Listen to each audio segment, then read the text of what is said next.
And we are recording. So good afternoon, no, good morning. Most people are in good morning, except there's a few of us. I'm not alone anymore in the other side of the world. Yay. So good evening to us, and then good morning or good afternoon to everybody else. My name is Georgina, and I'm joined by Bonnie and all these wonderful coaches on the call, or coaches aspiring to be. And we are basically, can everybody see my screen okay? Awesome. I installed a new Chrome extension yesterday, so I can't actually see my screen. So I just want to make sure that it's good to go. Yeah, so this is a pretty exciting chapter. We finished off last time diving into Fail Forward, which is probably my personal favorite chapter of the whole book. There's lots of good stuff coming, but it's one of my favorite chapters. And now we're going to be diving into how do we get our materials ready, and then falling in love with failure. Did I just say the wrong thing then? Okay, wait, I have to check. No, I'm on the right chapter, right, guys? We're doing 4 and 5, right? Okay, good. Woo. Okay, 4 and 5, yes. So Fail Forward, which is what I read. Okay, good. And getting my materials ready. Okay, cool. Which is really important for getting ready for back to school. So this is probably why it wasn't something we decided. We all just picked together, voted on bi-weekly book studies, but it turned out to be at a good time. So I'm really excited to dive into this. I did notice that not a lot of people have had a chance to do the questions, and I wanted to let you guys know that is okay. So for anybody who's listening to the recording after the fact who couldn't join live, please, please, please don't feel that you need to type and add your comments in before joining the live chat. We all know life is super busy. It's a crazy time of the year for everybody right now. And so whether you have had a chance to participate in the slow chat or even read the chapters, don't worry. We would appreciate your participation. We'd love to hear your ideas. Because as we talk through the questions for each chapter, you guys will be able to come up with ideas as you go. So please, please, please feel free to join anytime. We welcome everybody. All right, so just a quick reminder for anybody who is joining new, because I know there's a bunch of new people that joined also for this week. So this is a slow chat book study. Gonna slow my roll down there, long day. And so there are questions. If you click on the watch video, there is a video that is linked that you can watch to see how the book study chat works. It's 15 minutes, so if you think you can figure it out, don't bother watching it. I just took my time to explain everything in detail. And then each question starts with a question slide, and then you have some slides after where you can respond. There is a fun slide on slide 6, and so these are where we can engage with the community in Twitter. I did do 2 quick scans this week. I didn't see too much, but we're really busy, and that is okay. So just keep those coming as you go throughout. If you have like a spark idea or moment, then please feel free to share it out that way. The Google slide deck is like a choose your own adventure story. And so you can click on a question and it will take you to that part of the book study. All right, so before we start, I wanted to ask everybody who has had, because some people have gone back to school in this group, right, guys? So before we even dive into the questions, Devin's like sort of, I'm not sure if that was like one leg in the door and then you changed your mind, or? It's that we were supposed to start this week, but our district had started distributing hotspots, and the company that we ordered from did not deliver nearly enough to guarantee support and internet access for our kids. So out of 30,000 hotspots that we ordered, only 5,000 arrived. So our district had to hold an emergency meeting to delay school by 1 week. Oh. So that's where we are right now, is in the middle of that delay. Summer number 2, everybody. Yay! That's rough. That's a rough place to be in. So we started getting ready. We were set to do our back to school virtual orientations, and then had to pull back last minute. So we'll try again. Sorry. Yeah. But you know what? I want to, it's not for me to make the call or not, but there's at least a pro on that, is that we're trying to make sure every student has equitable access. So at least that's a pro, and maybe gives teachers more time to prep as well, I guess, for in case they weren't feeling as ready as maybe they wanted to be. But yeah, this is it. We're going to run into a whole new world of challenges this year. And so it's important to share and see how we move forward with that. And we have also some comments in the chat. I'll just open that up. Yeah, struggle. Does anybody else want to share if anybody else had any struggles getting started this week at all? Day 3 of hybrid. Jeremy, did you want to share how that's going? Sure, I can talk a minute. I think day 3 of hybrid is going well. Overall, teachers are still kind of, just wondering what it's all going to look like. And as a brand new coach and my co-coach, we're just trying to support any way that we can, and trying to get them, because we're in a district that not everybody has internet access or can get it.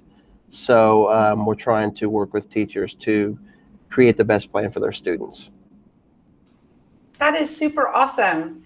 I wanted to ask, I'm not sure exactly if everybody here who's commented, I'm just going to look at the questions, is on the call now. But I want to, Teresa's there, for example, not to put you on the spot, and Devin and a few others. But if anybody has a goal that they've set that they actually were able to put in motion in the first week of school, it could be that your goal was long term. It could have been that it was short term. But if anybody has anything they'd like to share from, and I'll just move to that slide now. There we go. So it was a goal that you've set to focus on in your role as a coach for the year. So has there been, and not everybody started, but if you have anything, please feel free to share.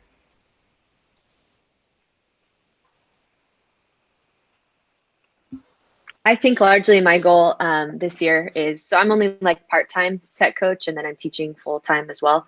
But a lot of we're all virtual here as mandated by the governor. So I think right now my manageable bite-sized goal is just to instill some confidence in my colleagues as far as moving forward, so that they're not, because they're all freaking out right now because everything's all over the place, and they're constantly having to readjust and remain flexible, especially with tech dropping out, coming back in, all these things. So it's a learning curve. And I think I really enjoyed the Failing Forward chapter. And I think that I'm going to pull an excerpt from that and share with them, because that's kind of what the name of the game is right now. And it's really important that we continue to kind of press forward despite those little tiny failures. So. I love that. Thank you for sharing, Shannon. Would anyone else like to share? I think that we have to kind of frame goals in terms of mindset, not necessarily of a what next, I think that's what everybody's kind of thinking about as far as trying to cope with the immediacy of where we'd like to be, but a what now. So when things don't go the way that we want them to, we have a result. What now? Where do we go from here so that we can continue forward and at least recover some semblance of momentum? And I think that one of the missions I have for my staff this year has been to instill that confidence and mindset of, if we're going to do this, let's make sure that we can do this better than anybody else can, and building that community of, pride and rising up to the challenge. Okay, so you know what? We have to do things remotely. How do we encourage students and teachers to embrace that? Well, let's start with what we can control locally. So we designed some custom virtual backgrounds for our school that students and teachers can use, so that they have something to throw back there when they start things up. So we can build remote campus pride. We can hold remote events.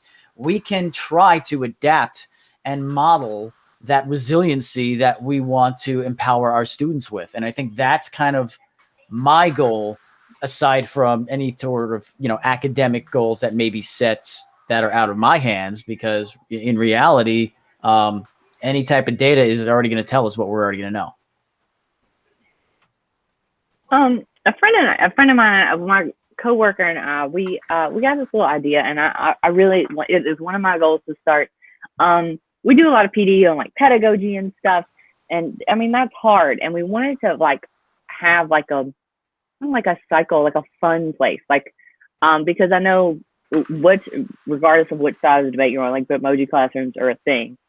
But I think like they could take that same idea and like put it into escape rooms or something like that have like valid like assessment tools built in and everything like that.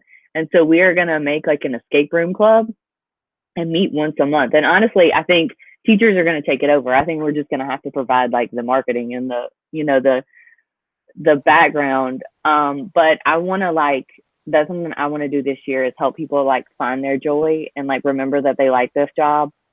And and like just let's have a little fun, because I know everybody's so stressed, and it would be like, and I've just seen such outpouring of time and energy, like I said, on those Bitmoji classrooms, and I was like, and some people are so against it, and I was like, how can we take it and just tweak it where it involves like assessment or pedagogy or the curriculum?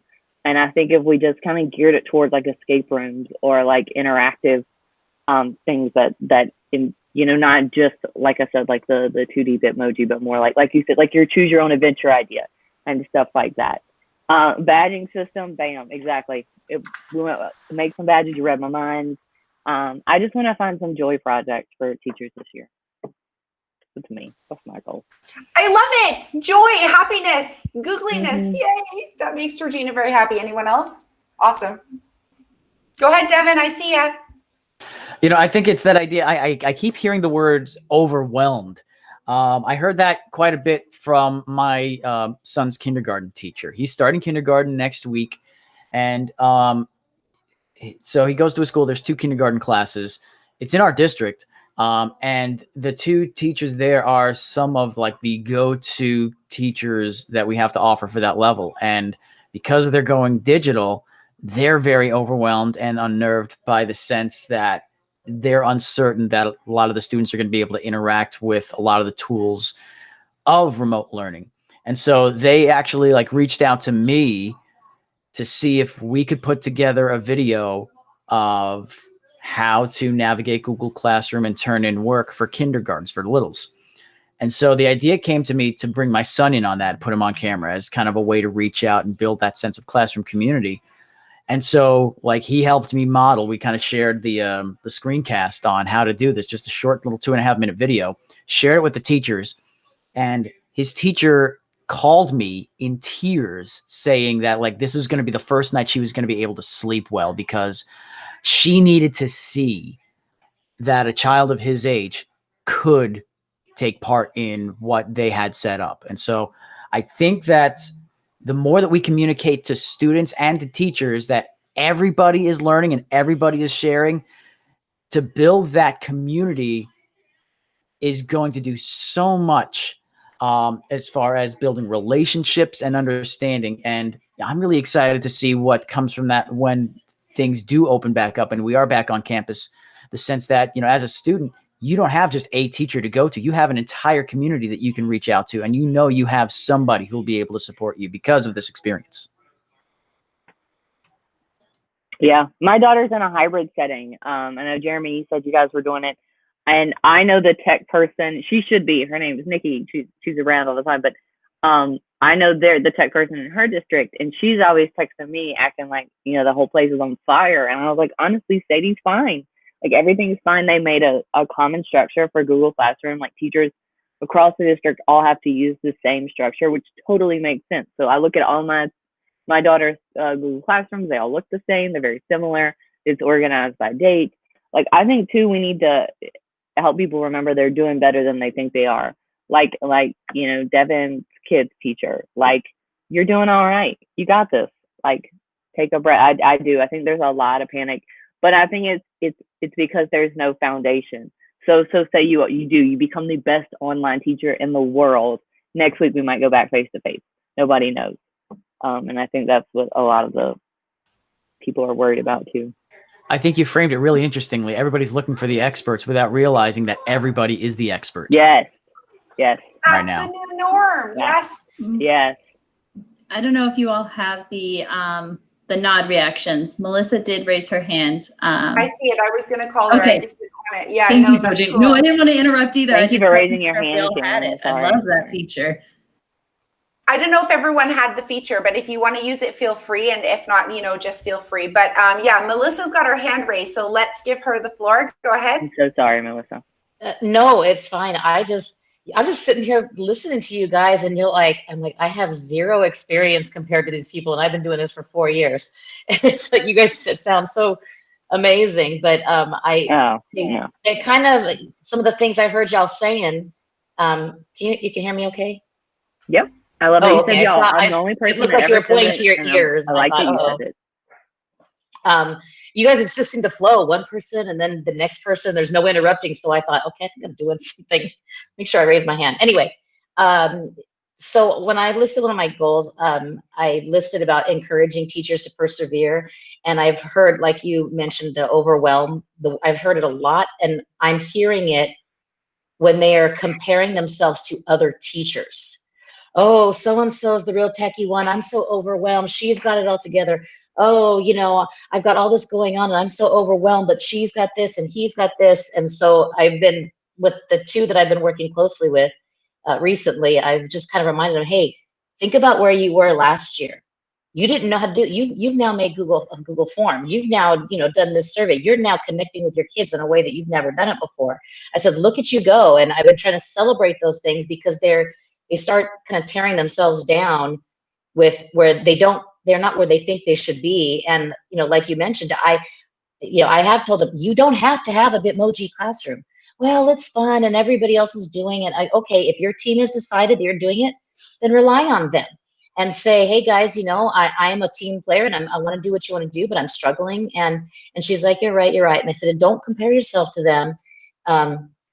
Just look at where you were and look at how much you're trying to grow. And I've kind of pointed out things I've noticed where before they used to say, well, the kids can't do this and the kids can't do that. And now their mindset is changing a bit. So they're saying, well, I'm not sure if they can do it, but we'll try, and I go, and you know what?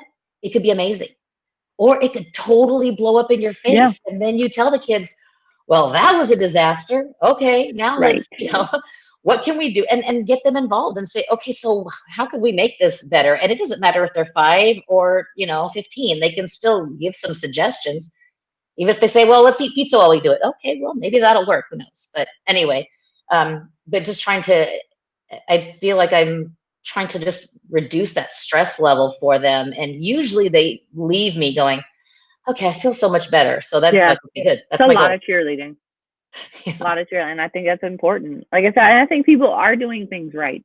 And they're just not taking the time to acknowledge, like, hey, I'm doing a good job. And I think, maybe pushing that. I know Jared, I don't know where Jared's at. He's the best at celebrations and stuff. Like, maybe that might be my goal, is to make people celebrate. Yep, celebrations are fun. I thought Jared was going to add more to that, but Jared dresses up, just for the record. Okay, let's talk about some costumes, Jared. Let's talk about some fun. Well, yeah, I do dress ups just to kind of, get everybody riled up. So things like, superhero cape, or, like last couple of days with students, I've worn my Google shirt and a cape and a hat, and flying around the room just to get them excited, which in turn gets teachers excited about learning new things. So yeah, I love costumes. I love food. I was throwing donuts, pre-packaged donuts to everybody today in my session. What is Google Drive? Oh, you got the right answer. Here's a donut. So yeah, little things to kind of get the hype going. But right now we're kind of in this, we call it Leap Week. So we're giving the students a leaping chance, or a leap forward, however you want to phrase it, on rules, procedures, meeting their teachers, getting to know the building, that kind of stuff. So anything to drum up some excitement. It's preseason. That's preseason. And I think right. And I think you framed something really interestingly that a lot of us have kind of, I've noticed have really jumped on. And I think it's been a really interesting shift, is the value of presentation, right? Like, you can't just be like everybody else. You have to recognize, that you know, the way that you come across is a big part of teacher credibility. I know Hattie puts that as number 2, and everybody overlooks that because number 1 is collective teacher efficacy. And that's really cheap to put forward for administrators.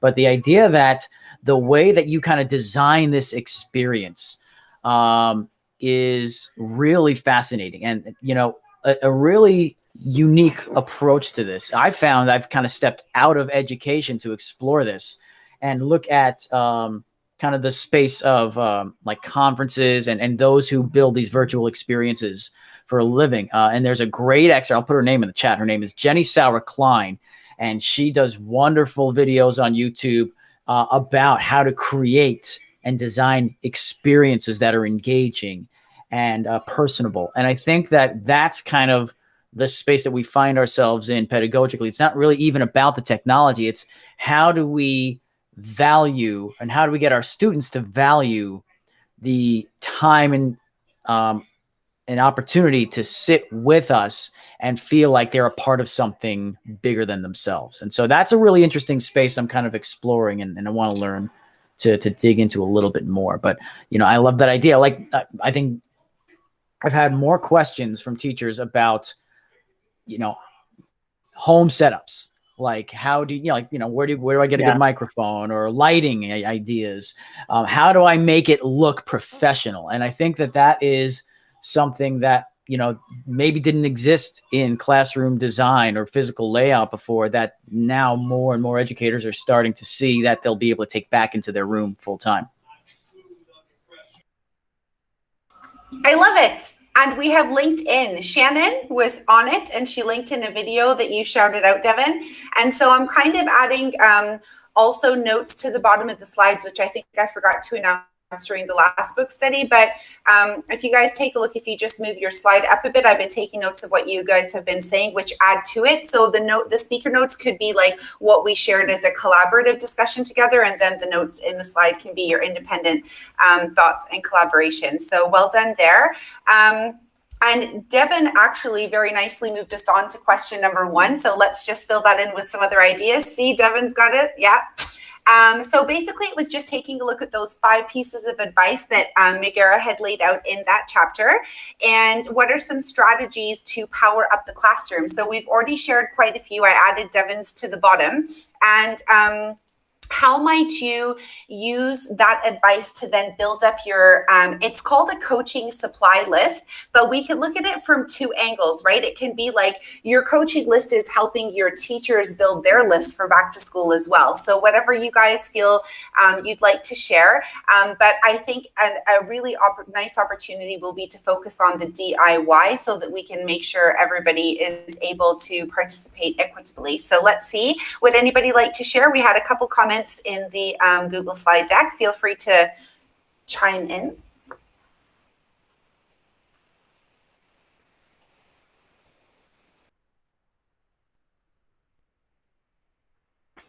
So Jessica's mentioned in the comments to create and maintain authentic experiences. And so this is very interesting, Jessica. Do you want to add to that? So that was just going off of what Devin was saying and what others were saying before we moved into the first question. A lot of teachers are comparing themselves to others. And I was talking to a colleague yesterday who was like, I don't know how to be authentic through SEL virtually because I'm not a huggy I'm not like a cheerleader in real life. You know, she supports her students in other ways. And I have to keep reminding them, like, just be you, do you, don't overdo it, and don't try too hard, because the kids will pick up on that. And then it's just a whole nother, like, I teach high school, so it's like an eye roll. They know you're trying too hard. They don't really feel like you care. And so creating and maintaining like that authentic experience, be you, you will connect better. You will, sorry, my dog came to say hi. And you will, you'll get it if you're not trying too hard. If you try too hard, you're putting too much pressure on yourself. If you just do one thing at a time and make it authentic, it will come as it comes, and it will be great either way. And that's kind of what I'm trying to support my teachers with and remind them, is to just be themselves, because it ends up being better in the long run. I love that. Be yourself, be authentic. And we're always telling our students that, right, guys? When we're in the classroom, we're always trying to say, don't compare yourself to your friends. Make sure you have your own voice, and we always try to amplify their voices. So I think it's nice, Jessica and Devin, combined, that you're reminding us to remind our teachers about that as well. I noticed Shannon has also added onto slide 10, and so has Devin. Do either of you want to elaborate on your comments before I add mine? I just think, like, I really liked, I kind of highlighted how she said on page 45, the idea that it's important to proactively support students in understanding, like, how to make good choices. And we do that through scaffolding, goal setting, and clear expectations. I've, in relation to, like, the whole tech is not a treat area.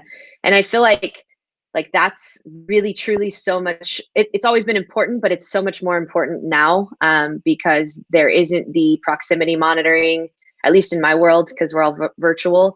You don't have the opportunity to read body language because you're only seeing from their mid chest to their head, you know what I mean? And most of the time, I mean, depending if the kid's like just going to show you their nose, because that's life, right? But I think it's really important to kind of build those expectations in, those scaffolds in an effort towards, like, pushing them to take some ownership of their learning. You know, I have kind of already started to see that, like, right now my kids are like really, really on it. But I know that that's not going to probably sustain. This is just all new right now. But so I'm doing everything in my power to ensure that they have the tools that they need to be successful, because not only are they dealing with, like, the curriculum and the content, but they're also dealing with the tech issues, and they're also dealing with, you know, quarantine and being at home and not having that engagement with friends. And so I think it's up to us to be kind of just mindful in that. I really love that. And I wanted to ask about, we're going to get to Devin and his pilot squad in a minute. I wanted to ask, though, about the culture. When you're talking about, like, which strategies are good to use, do you guys think, because remember, Jenny wrote this book right before, you know, COVID hit. Do you think our toolkit has changed at all, or can be adapted from what she's listed? What are your ideas on that? Becky's nodding her head. I think she wants to say something. Well, I think it has. I think there's a lot that's changed, because not change isn't the right word. A lot of things that can be adapted, such as, and sorry, I'm going to be a little off today, but where she was, maybe it was in like chapter 3, I don't remember right now, talking about getting your students to take that ownership and kind of like help and walk through, or the students were writing reviews on apps. That's really hard in a virtual setting, because if you're the teacher and you're sitting there with your group of students, and keep in mind, I'm elementary perspective. So let's say I've got my group of 5th graders and I want them to go on and do something, and I've got my tech leaders for the classroom that are there to support. As a teacher, do I just go on mute and let one of those students help each other out? Like, those types of things are hard. So we need to somehow adapt and say, okay, we need these tech leaders. Obviously we need them. Like, let's take some of the burden off of the teachers. You don't need to respond to every question about how do I make a copy of this and da da da. But how do we get our students to engage and support in a fully virtual setting? And then once that comes back into the classroom, like, how do we take that role and grow it to be something even bigger than just, okay, walk them through how to click on this? Because at some point we are going to be back face to face. And let's be honest, our students, if they haven't caught on to how to open up a doc, by the time we come back after months of having to open up docs, like, that's kind of what our tech support was helping with to begin with, was the really simple basics. Now it's going to be, how do we take this group and use them to push our class to that next level, to truly be teaching, like, here's something cool and innovative from a student's perspective. So I see that aspect alone changing and being modified in a lot of different ways, and still using the title of whatever you call your students, the sit or the whatever, and just growing and developing that way. But that can happen throughout and in a bunch of different areas. I'm going to stop talking. I'm rambling. I'm sorry. No, that's really good because we want to talk about like how it's adapted and changed so that we're ready also. And just before we get to the pilot squad, I therefore want to ask, like, therefore, what is your toolkit for coaching? So remember, we're looking at how are we going back as coaches. So what does your toolkit look like? I'll give you one example for myself. It consists of routines to help teachers. So what are the routines they're going to need to give to their students when they come to their first day of online learning? So that may be a little late for our North American friends who have started school already, but could possibly be in time for others. But I know that there have been a lot shared also on Twitter already, but that is one piece of toolkit that's going to be really important in creating that classroom culture that was also in question 1 there. So how can we build that culture going back? And it's anything that you need that you think will help students feel comfortable, feel at ease, help teachers feel not overwhelmed and feel at ease. So can you guys think of anything else that you might want to add to your coaching toolkit for that? Any ideas?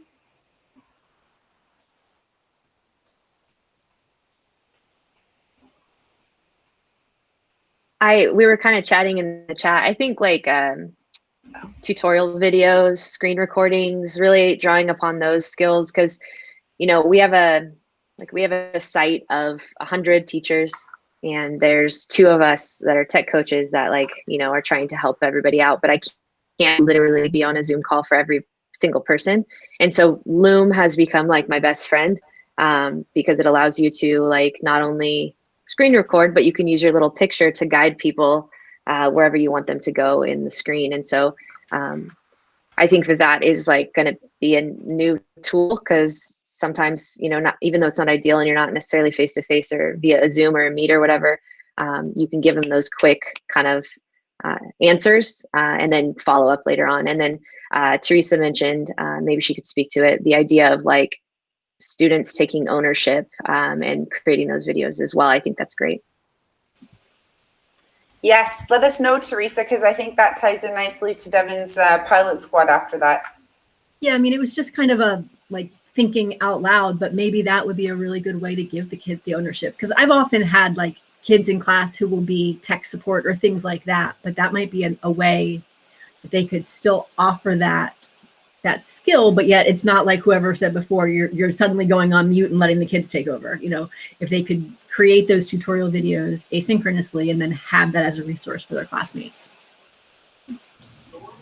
That's something we've even considered before, we had to go remote on our campus, was having a student tech showcase, almost like a conference with breakouts where students were the presenters on tech tools that they've been utilizing in unique and different ways.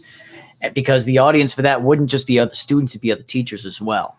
And that kind of leads into what I was able to do as a 6th grade teacher. Is I was always looking for tools that I knew would benefit students, but I wanted to make sure that they would be effective. Anytime you see somebody present something, it's with kids. And so I wanted to make sure that I could diffuse tools that I thought would be beneficial. And so I didn't always pilot with the students who I knew would be successful, like those 4 or 5 kids who are going to be your A's, because, they would be successful no matter what you threw at them. I wanted to find students who I knew were influential in the class that had struggles, because I wanted to give them kind of a sneak, everybody likes being the first to do something. And so I would select, 4 or 5 students to be kind of the models, and I would give them this tool and I would tell them, hey, I'm going to try this thing out. Don't tell anybody else, but I want you to play around with this, see how it helps you, and just kind of report back to me. The reports back to me were never like the goal. It was when they would kind of leak out to their buddies what tools they were using. And so, I use, for example, Hemingway app is a great tool that I let our students use for revision, because I knew that, getting feedback in writing was essential, but it was also the most time consuming for me. So when Hemingway app came out, it allowed students to copy and paste or link a Google Doc, submit it, and they would get feedback. And I'm not talking like spell checks or your grammar, but like really interesting things like run-on sentences or word choice, active and passive voice. And they would get that feedback within 30 seconds. It didn't tell them what to change things to, but it highlighted areas that they may want to reconsider. And so once students had their hands on that, it changed the entire writing process for them. And because other students saw these individuals be successful with it and have measurable and documented improvements, it allowed more students to want to embrace those tools themselves. Because I recognize, and I think all of us do, that they could hear it from us a million times, but they can hear it from a peer, use the exact same terminology and use the exact same demonstration, and they get better buy-in. So I love the idea of using that as a student tech team to empower students, not just to try new things, but even start to look for new tools that will help them be successful and really demystify the technology and how we use those tools on campus.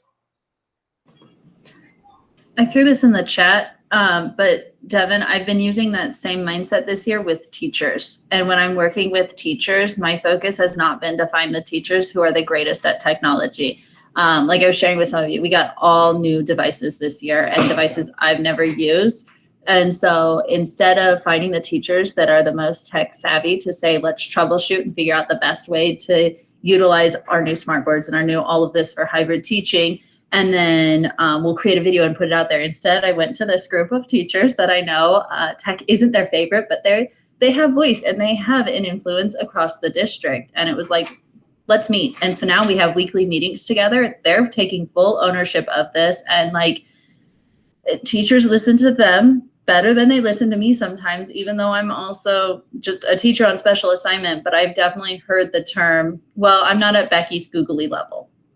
And I'm like, no, and so then that hurts to hear. It really does when you hear that, because you're like, that's not at all my intention. So I've started doing that same concept with students, but with teachers when I'm coaching, of finding those that let's have a voice and let's not just go to the most tech savvy every time.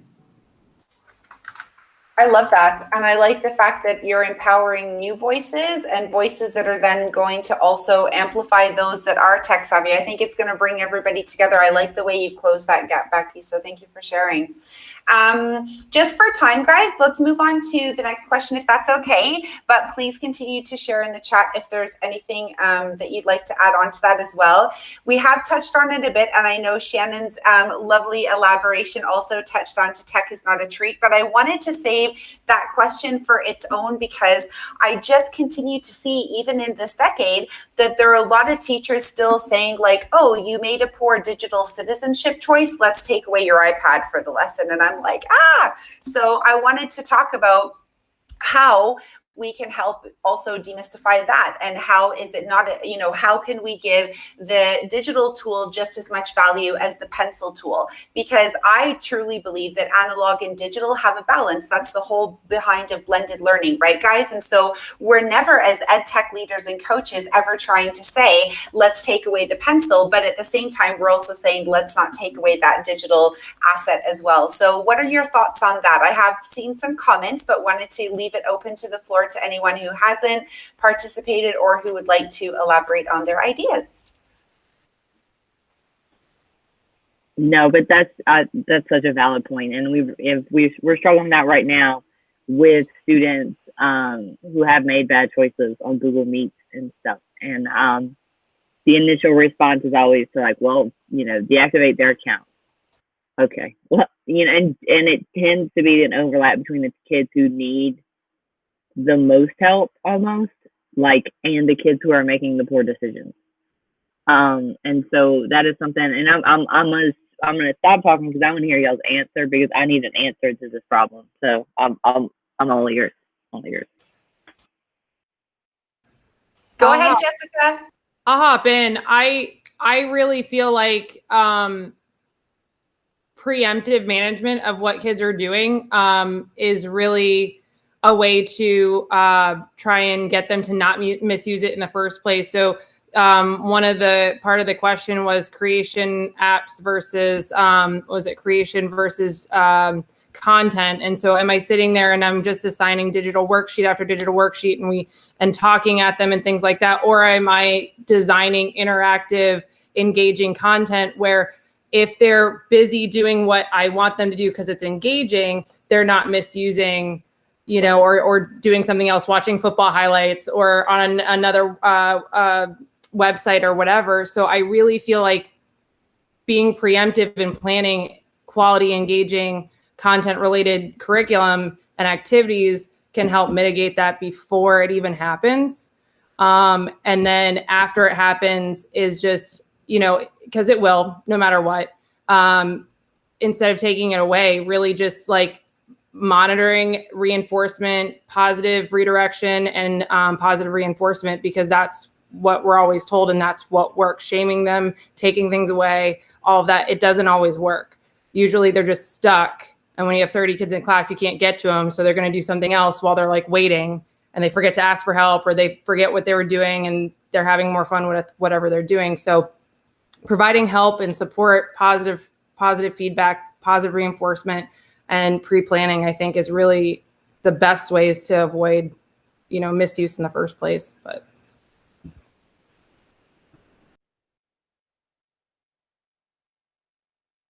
Melissa, I found my unmute button, guys. Melissa. Okay, kind of building on what Jessica was saying is we have, so in our school district, the Chromebooks, even before this whole learning from home thing, the Chromebooks is how the students had their curriculum.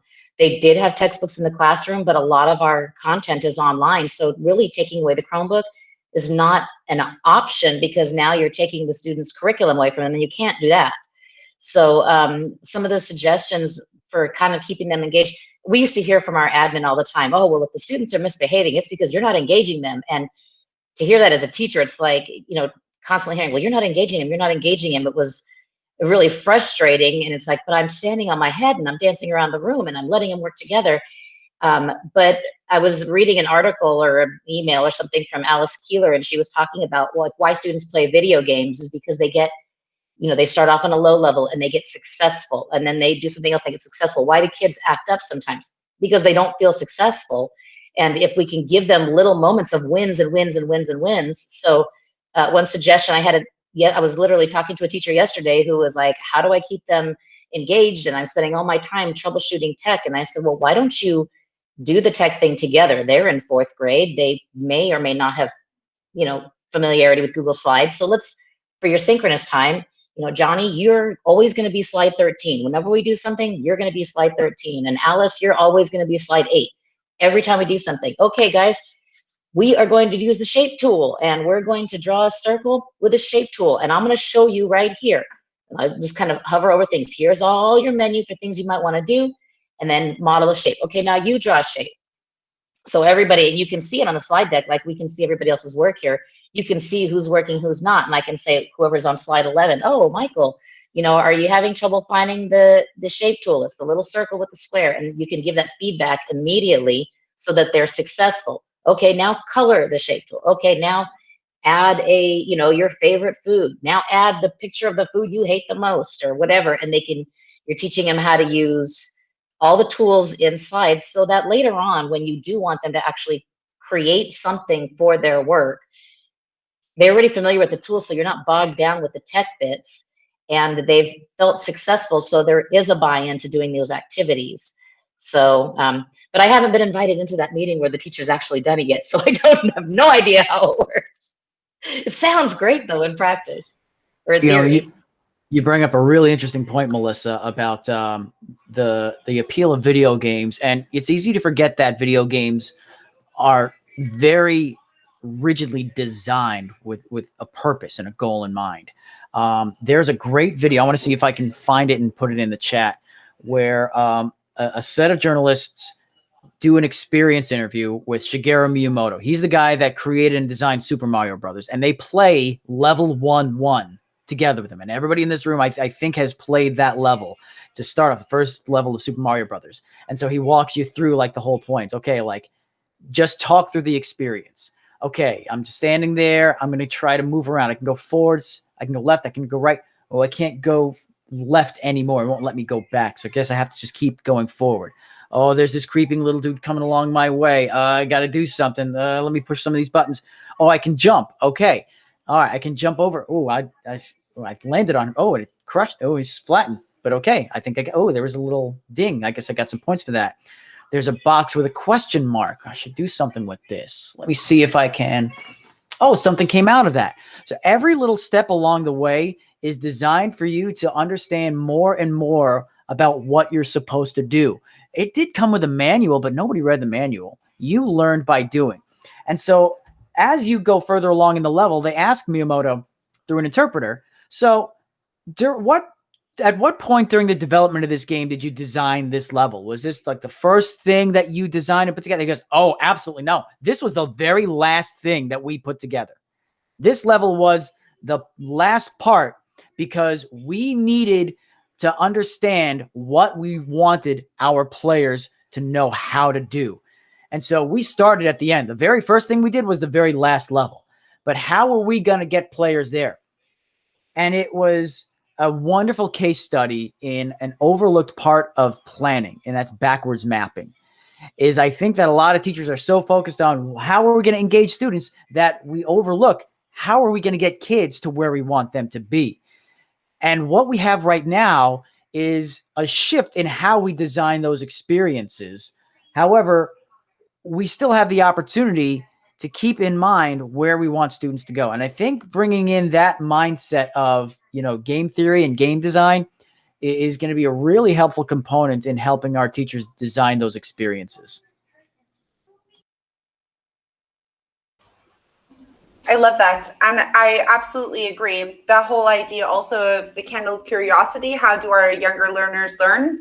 Through play, and how do we keep that going all the way up? So thank you for sharing that, Devin. I also really liked what, sorry, let me get my screen back. There we go. On slide 13, it was Frances. Is Frances still here? There she is. Frances was talking about the use of mobile phones. And I wanted to ask Frances, did you have experience with that? Because I think it's really important. Like some schools are saying no phones, some schools are saying phones. My school started out being phones only and nothing else. So it's quite an interesting conversation. I was curious, Frances, if you wanted to share what your experience has been with that, and has it supported to enrich this development forward or hindered it, etc.? Well, basically, our learners, it's the only devices they've got. So that's what they have to work with. So there's no choice. So, yeah. Most of our learners are ESOL learners, so they're learning English. So they've not necessarily got very good access to the internet or devices. So it's just something we are working with and trying to do our best with. But it's just, for me, it's been difficult because it's been hard to get the teachers to understand that it's not the same on a mobile device as it is on a computer. So, and they haven't necessarily understood that they need to know what it's like for the learner and experience it from the learner's point of view. So I've been trying to observe their lessons via the mobile device and just, so yeah, it's just been, interesting. I love that. Thank you for sharing. And I think that is important to remember because there will be a lot. Frances, you're in the UK, you said, right? Yeah. So it's the same here. There are a lot of places also in Africa and the Middle East that where they're only going to have access to their mobile devices, and those mobile devices won't necessarily have access to all the features that like our iPhone might have. So we have to keep those things in mind too. So thank you for sharing. But basically at the end of the day, what we wanted to do was take all of those ideas and say, because of all the reasons you guys have mentioned, devices are really important in this blended approach to learning. And so we want to make sure that we celebrate that and not take it away, but find alternatives. So what I wanted to add to that again was going back to routines and saying that it's really, really important. You guys already talked about planning and creation versus content apps and backwards by design planning, and routines at the beginning will be really good. So even if you're not a computer science teacher or creative media teacher, or you're supporting teachers in their roles that are like English teachers, make sure that you still make sure that they understand what digital citizenship is and how they can support their students in making good digital choices when they're in online learning, etc. So yeah, thank you for that. All right, so let's move on then down. And I saw Devin popped in a YouTube URL, so I'll pop that into the slide 15 table there. So thank you for that. Jenny's next chapter, chapter number 5, is all about, let me grab the title, Failing Forward, my favorite chapter. Okay, and it was someone else's favorite chapter. I think Shannon's, maybe she said. So this one here is all about change culture and mindset. So Devin already introduced that to us at the beginning of today's session. And the first thing he shared was, it is a mindset thing. And I think it's such a big thing coming into this. And so failing forward is obviously the first attempt in learning, but Jenny also gives the analogy to sail. And did anyone want to share their connection when they read about that and how that has either impacted or they're hoping to impact their learning? If anybody would like to share.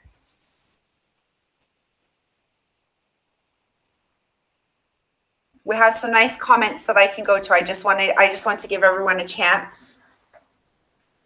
I was on a VIA call earlier, guys, and I learned something new from May. So those of you who are trainers on the call, she did a VIA call for us today, and she always leaves, I swear to goodness, 20 to 30 seconds downtime, just in case there's someone who wants to speak at the last minute. So I'm trying to give a little extra time. I'm trying to learn.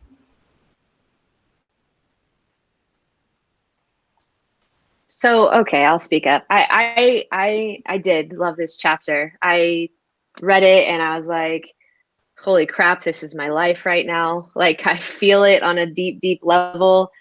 And I think that for so long, teachers kind of have been told, and like in at least in the American education system, that like testing is what matters, standards are what matters. Don't step out of the lines because that will put you in some hot water if you don't meet X, Y, and Z. And students get that same message. And so it's this idea that like we're afraid to take risks or afraid to fail because it's going to be more often highlighted when we're not doing something right than if we're doing something right. I think the affirmation is not, for a lot of administrators, at least in my area, affirmation is not the first kind of instinct that administrators have when teachers do good things. I think it's more so when teachers are struggling, you get that email like, hey, we need to work on this. We've assigned you to this or that and the other. And I think that it's unfortunate that we have that, because I think had somebody, I mentioned how like when I first started teaching my first year, one of the first things my department chair or head said to me was like, keep your head down, don't take any risks, like just go with the flow and you'll be hired back next year. You'll make it to tenure. And I think about that so often now, 10 years in, and like as a department chair now, like I can't imagine saying that to my new teachers, because what that does is that immediately puts them inside a box. And it says that it inherently says, although not externally, it says you have nothing to offer that is good. We already have a system in place. And so just, until you figure this out and you become somebody that's a good teacher, like just go with the flow. And I feel like that is problematic. And I think that that's been the issue with education for so long, is people are just content with this like industrial revolution approach to education. Let's get them in, get them fed, get them out, push them into the world, right? Like a factory. And I know other districts are like expanding on that, but I just think that we need to be more kind of cognizant of the fact that like new teachers are coming in and they have ideas, right? They're growing up in a different world than I grew up even 10 years or people grew up 20 years, 30 years ago. So I just think that we need to model that a little bit better, that idea that failure is okay. And I was just really kind of touched by the idea of like, cool, we fail and that's fine. And we can all say, oh yeah, let's fail forward.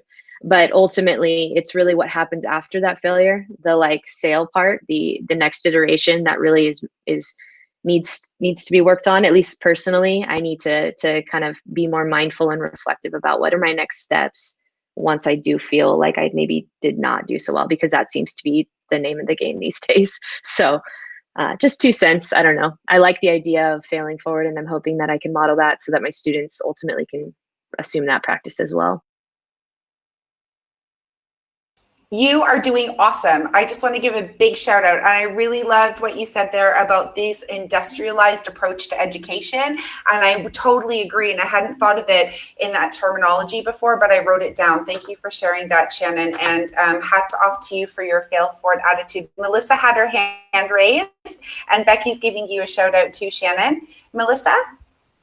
Just kind of what Shannon mentioned about modeling it for the students. I just want to share that I was in this training last Saturday, and that was I think his name was Doug Fisher, and he was talking about how when teachers make videos, and when they were making videos for their students, he was like, promise me you'll do this in one take. And if you make mistakes, you leave it in there. And let me tell you something, you should see it. There was about 500 of us in this meeting, and the teachers overall were like just that relaxation, because he was like, put the mistakes in there, because when you do that, then you go, oh, I mean this, and you self-correct. It shows the kids we're not perfect. And it was a really good point that I think a lot of us didn't realize until he brought that up, and then showed us a video where a lady actually made a mistake and corrected herself. And we were like, oh, okay, but it's still a good video, and it's still instructional, and she's still personal, she's still genuine, and the kids still get it. So that was just kind of when you mentioned modeling it, Lord knows I've made mistakes so many times while I'm in the middle of class, and kids are like, did you mean this? I'm like, oh yeah. Okay, thanks. And they call you out on it, and you go, hey, you know what? We all have days like this. And it makes it a little bit more attainable for kids or more, not attainable. They're more willing to take risks when they see that it's okay if you make a mistake. So. No, thank you very much for sharing. It is very important and it also brings it down to their level that, hey, we're humans, and humans are not perfect. And that includes humans of any age level. So I think it's really important. I'm going to move on to the next question just because I actually lost sight of time today. So sorry, that's my fault. I was so inspired by the conversation. So I'm going to move forward a little bit. If you need to drop off, obviously feel free. This is just a voluntary chat together. If you can stay, feel free. And I'll try and move it a little faster just so we finish in the next short while. But thank you so much for those shares. And thank you to Francis, Teresa, Shannon, and Devin for your thoughtful contributions in the chat as well. So if we don't have time to dive into everything, please make sure you go and read after, because this question in particular, there was some really good content there to learn from. So thank you. Also, the next question, sorry, I'm on the wrong deck. The next question, I'm typing in one deck just so you all know, and then I'm sharing my screen on the other deck. So the next question is all about the Fail Fest. So this was new for me when I did this book study 6-8 months ago, whenever it was. And for teachers and students, Jenny obviously talks about it in her book. She has a little recipe there for Fail Fest, and she talks about it there as being for peer feedback. It doesn't actually read that it's either for students or teachers, but I felt it was for students when I was reading it. However, based on the current things like Badge Ed Tech that our wonderful colleague Rachel has developed for her Innovator Project and other things, I thought, well, actually, why not? That could be for educators too. So what do you guys think? Is it the same? Is it different? How could we apply it? Either way, let me know, or let us know. I think we need to start it with the teachers so that they can then model with their students, because I feel like until the teachers can truly embrace that idea of I took a risk, it didn't work, so I tried something different, they're not going to be able to really get that out of their kids. I love that, Teresa. So model with the teachers first before the students. I love that. And there was a really big share by Shannon again. So thank you for sharing, Shannon. Did anybody else want to add into that before we let Shannon dive in? Just a quick, so teaching science, we always teach the scientific method is a very linear thing, and that your hypothesis is right or wrong. And that's not true. Your hypothesis was proven or disproven. And so I try to dismantle the whole idea of failure in science really early, like the first day of school. I'm like, yeah, no, this is wrong. Forget all of it. And that failure doesn't mean that, all is lost and that you have to start from scratch or anything like that. You just have to reflect and revise, and that it's not something to be ashamed of. It's not something that you need to hide. It is not something that you can't fix. And I think that a lot of people have this very concrete view of what failure is, and that it's not fixable. It's not, they don't reflect on it, and they don't, and they can't do anything about it. And so why bother? And I think that changing the way we look at failure is going to be a very big deal in how our teachers, even especially our most reluctant teachers, view tech and utilize tech and are open to the coaching process. And so I think that the failure, celebrating failure and everything is going to be essential in the process. I love that, celebrating failure. I'm typing as you talk. Thank you, Jessica, for sharing. This is awesome. Anyone else like to share? I'll pop the question back up on there just in case anyone didn't have a chance to read, which is okay. So in the question, I had quoted also, Jenny, as failure being the pivot of transformation. And it is that part, right, where we actually, it all falls apart. We're feeling really frustrated. And then we're like, okay, how can we take a positive away from that? So I also wanted to bring in, Devin hopped off, Devin's whole idea or focus today of mindset, right? And so if we can get into that mindset very early on, that we can take anything positive from anything that went wrong in the failing and help teachers move forward, that it's a really good pivot. I like to think of it as basketball personally, because I used to play basketball in the day before I ruined my knee. And pivot is a key Me thing. too, Georgina, me too. Bonnie too? Mm-hmm. Mm-hmm. Love it. So I was center because I'm really tall. I guess people wouldn't know how tall I am being virtual. I hadn't thought about that until just right this second. So I'm 6 feet tall. I'm pretty tall for, for me.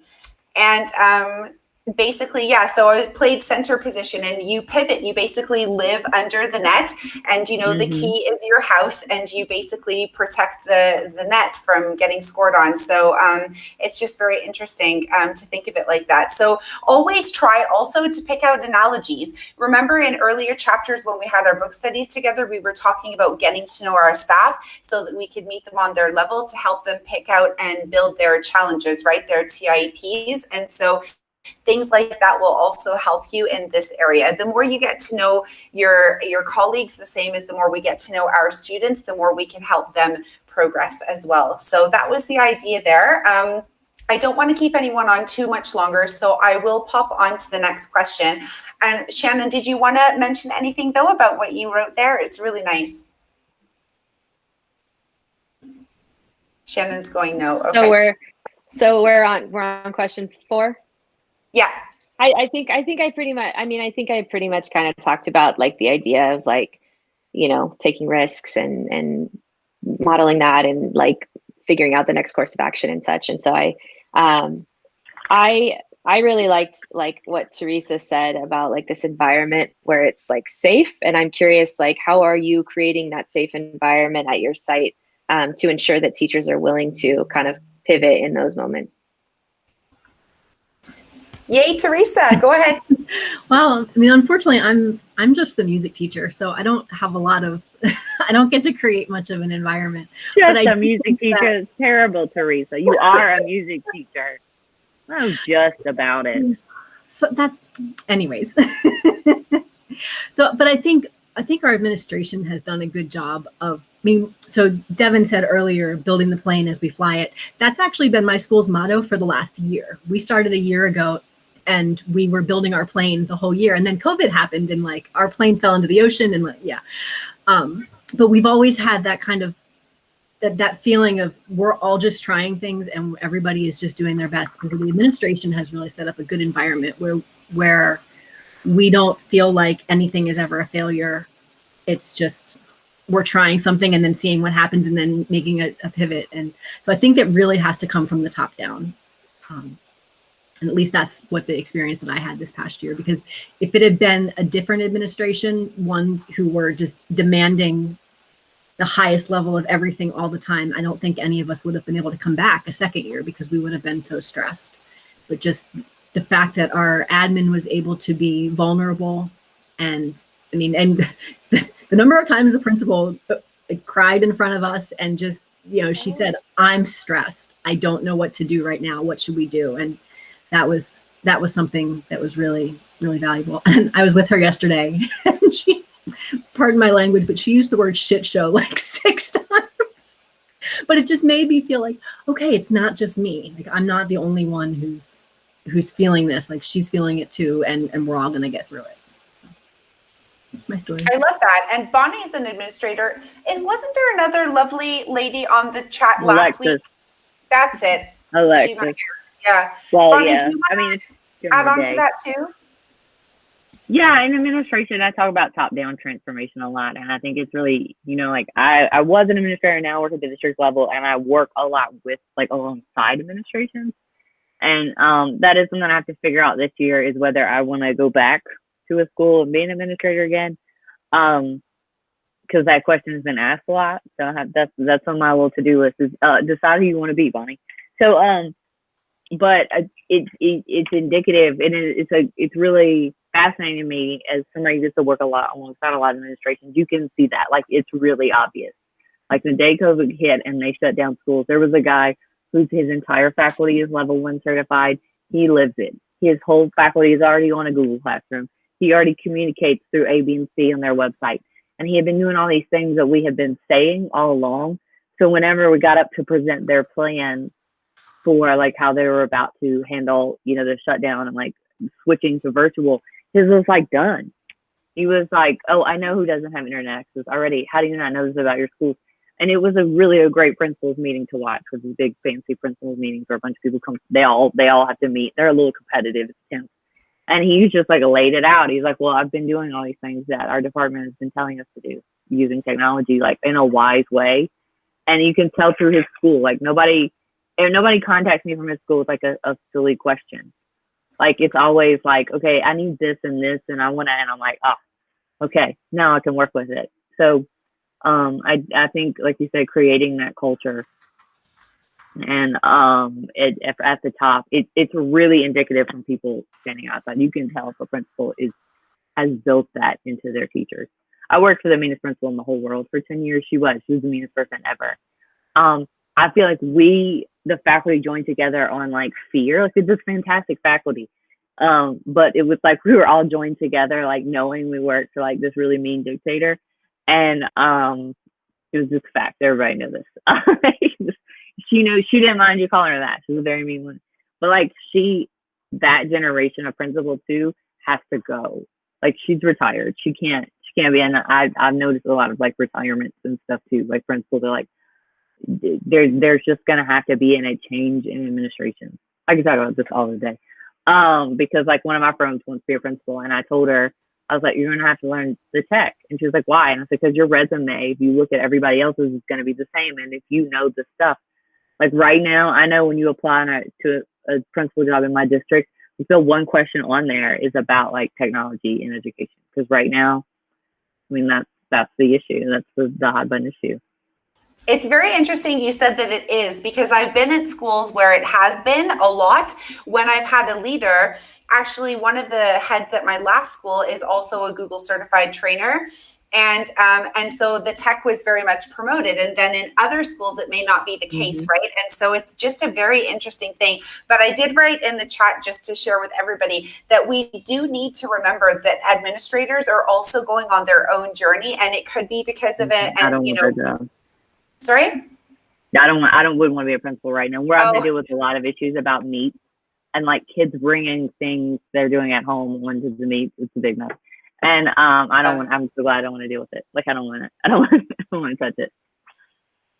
So, sometimes for myself, even sometimes we all will do that. Well, we all could have bad days with our line manager, right? Or with our leader, principal, whatever they're called in your area of the world. And sometimes we could walk away feeling frustrated or upset about that. And I always try to stop and think, oh man, what did they actually have to deal with besides me today? And so it kind of helps me try to empathize a little bit more. So just to give them a little bit of space to be able to, do their job. And hopefully they come back if it was any kind of difficult situation that they had, and try to fix it. But yeah, humility, Shannon says. Yes, love that. And empathy. Awesome. Well done. Okay, so the last question, I don't like going through this. I wonder if it's because it was my favorite chapter. I wanted to elongate it, and then I'm like, but this is their time. You can't take their time, Georgina. So now I'm fast forwarding a little bit. Just let me know if you have anything though. Question 5 is the last one. And let me find it. There we go. All right, so this one is all about system failure. So a little bit, Bonnie talked about like what could go wrong. So right now they're experiencing at an admin level a Google Meet system failure. But Jenny's idea when she's talking in the book is about that experience. When have you done something or tried something and it completely flopped, and how can we move forward from that? But also how could we try to prevent it? So I think it was Jessica talked a little bit about that before with pre-planning, and also Devin. But can you think of a time when you had system failure? And the reason that I'm asking you guys in the book study, because if we have an example that we've been through ourselves, it creates empathy for us when we're supporting our teachers. So I really wanted to leave this book study with this question as you all re-enter back into the schools, remembering that your biggest buy-in ticket with your staff this year is going to be empathy. So would anybody like to share?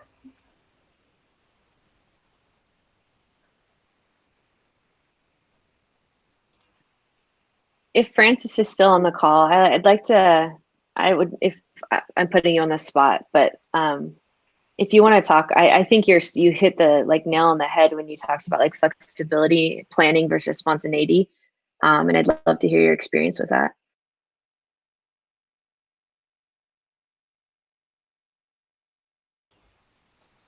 If you want, Francis, she's figuring out her microphone. Okay.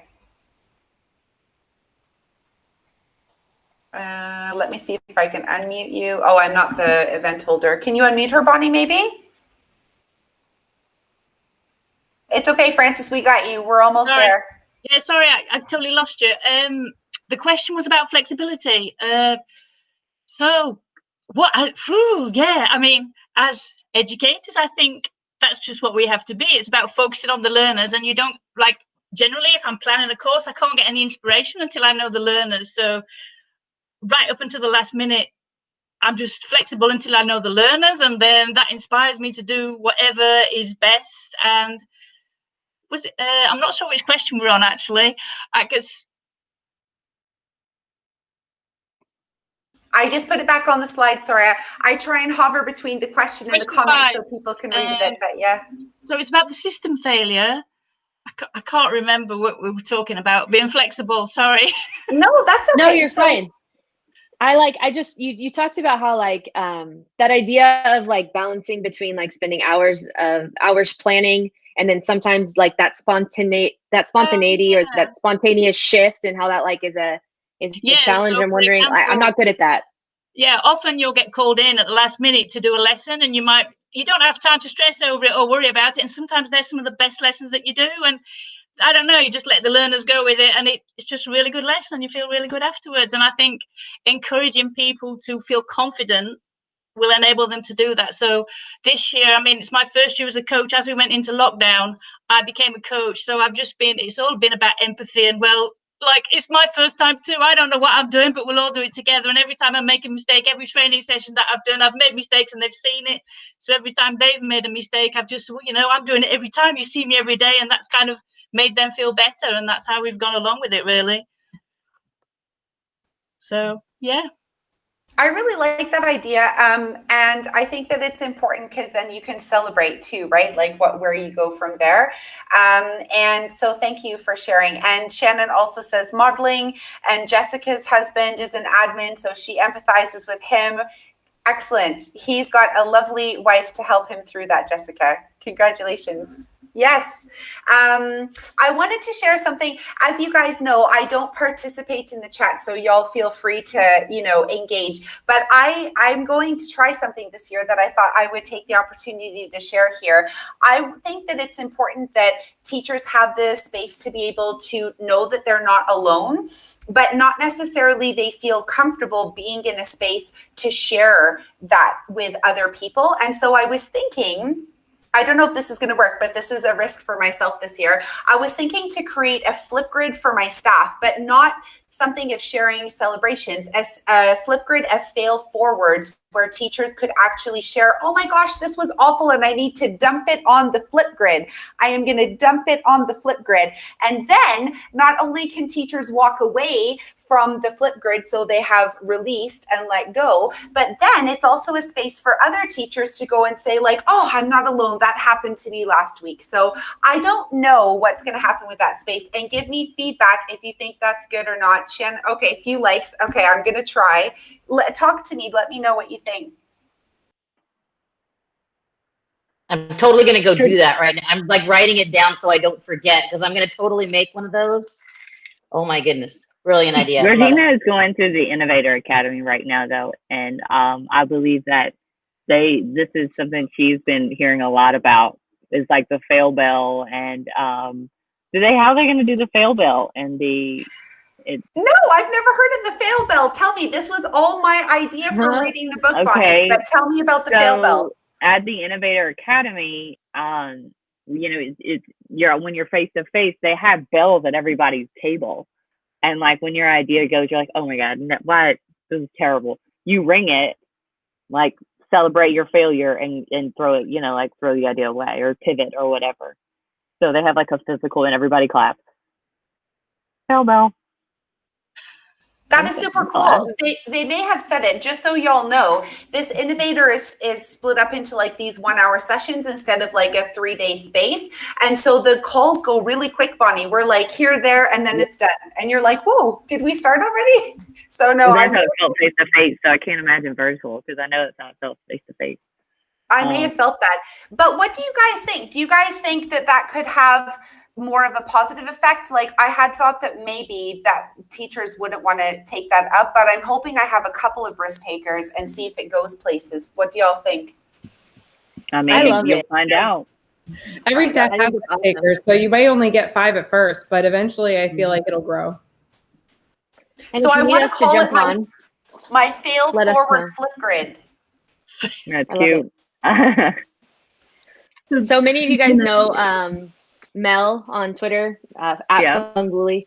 She does something similar to this. It's not like a fail forward thing, but she does like a weekly for her staff, and a lot of people don't respond, but she's gonna keep pushing it, like just a weekly like Friday wins, or she'll switch it up occasionally and it'll be like a Wednesday something, and it's her just like modeling like in a short, like here's what I like expect. And so I think that's going to be really important, Georgina, is like if you're going to have the Friday or the fail forward flip, like you put it out there first and make that like more you being vulnerable first, so that they can see what it looks like, and then they could say, oh, okay. And then even modeling like you responding to other people's flips, so that they know like it's okay to like do these things within this context. And I think it's epic. And I had a similar idea when I was reading this book, and so I'm glad that I'm not alone with that. And I think honestly, I think my staff will, or my colleagues will be like all about it. Hopefully,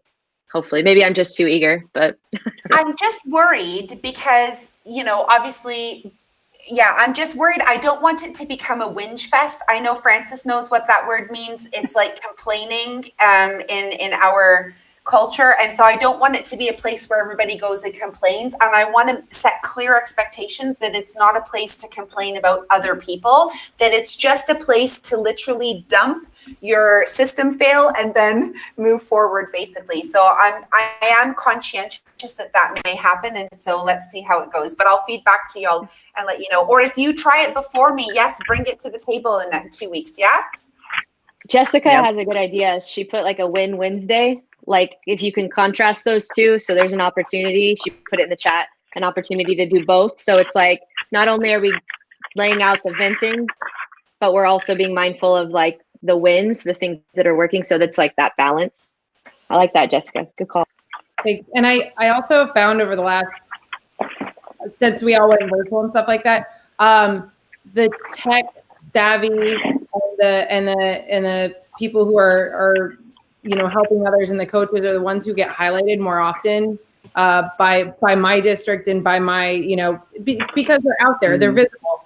And so my win for me may be a whole lot different than one of my colleagues who still uses a flip phone, for example. So those guys aren't getting highlighted very often by anybody else. And so I think by putting it out there, I think they get a little bit of, acknowledgement for their wins too. One thing that I really took from this was it seemed like they were talking about celebrating the risk that led to the failure. So I think if you can like twist it that way, Georgina, that maybe it won't be as much of a complain fest, because you're not complaining that something didn't work.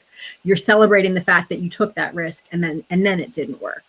But then the other thing, and this would be a question for what your thoughts are, like she also talked about when the kids would do it, or I guess I was assuming kids as well, but then they would have the opportunity to like offer each other feedback or like suggestions on what to try next time. Do you think you'll encourage that for your teachers in the Flipgrid to like offer that feedback? Yeah, it's a really great question. So I'm really big on teachers feeding back to each other all the time. We have like a pineapple board at my school, and they go and observe each other, and they come and observe me a lot. And so we do that. I hadn't considered doing that with the Flipgrid because I wanted a space where they could unload and go home happy. But maybe that's a good point. Maybe I should. What do y'all think? Maybe I should do the whole cycle in it. I don't know. Or maybe try 1 and 1, 1 week, one, or... Yeah, it's a good point, Teresa. I wanted to just have a space where they could dump and then, it's like when something really bad happens and you have a little cry, and when you cry, you release and then you can move on, We were moving tables because my husband has now left the study, not left me, sorry, to be clear. He's left the office space we work in to another room in the house because I'm so loud and, energetic. And in moving his desk out, we squished my finger against the wall, and it was like, tears and it's bleeding, and he's like, Georgina, you're such a baby. But and so when you cry, and then it gets better. So I hadn't thought necessarily about doing the whole cycle in the Flipgrid, but maybe I should then. Is there a way to turn off comments on Flipgrid and then turn them back on later? Because you can let everybody get it out on Friday, have your weekend, and then Monday you can turn on comments, and then they can offer their pivot points. I'm sorry, I gotta plug pivot points. I thought that was the best phrase.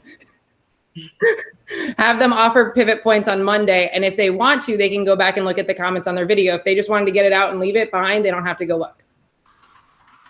Yeah. I love it. See, you guys helped me complete my risk-taking solution. I love that. Thank you, Jessica and Teresa. That's perfect. So pivot points. Wait, I'm typing. Pivot points on Mondays. Wait, fail forward Friday, pivot points Mondays, and then what did you say after that? Win Wednesdays. Win Wednesdays, and then win Wednesdays. Awesome.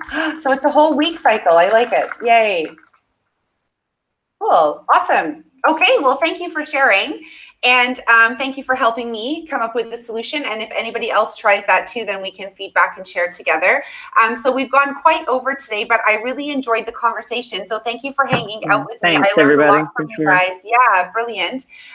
As far as next week goes for the time, I don't want to be, Becky was really kind and sweet and said that we were sticking to this time because I'm sleeping if you make it any later in the day on your side of the world, but it shouldn't be about me every time, guys. So if you want to go back to another morning session, we could do one early and then one late, or whatever it works out to be. What do you think, Bonnie? Everybody? I don't have a class to teach, so I feel like I should be not, you know what I mean? Like, I feel like people who have classes to teach get the number one vote. Maybe. Maybe we'll just put it in the chat. We could put it in the and just do another poll. Okay, that's cool. Let's do that then. Awesome. Great. So is that okay for everybody? Again, just drop in the chat or do a DM to like Becky or Bonnie or me if you'd like to see anything done differently. Definitely. Thank you so much for your contributions. I know it's really busy, so if you were able to contribute in the chat, thank you.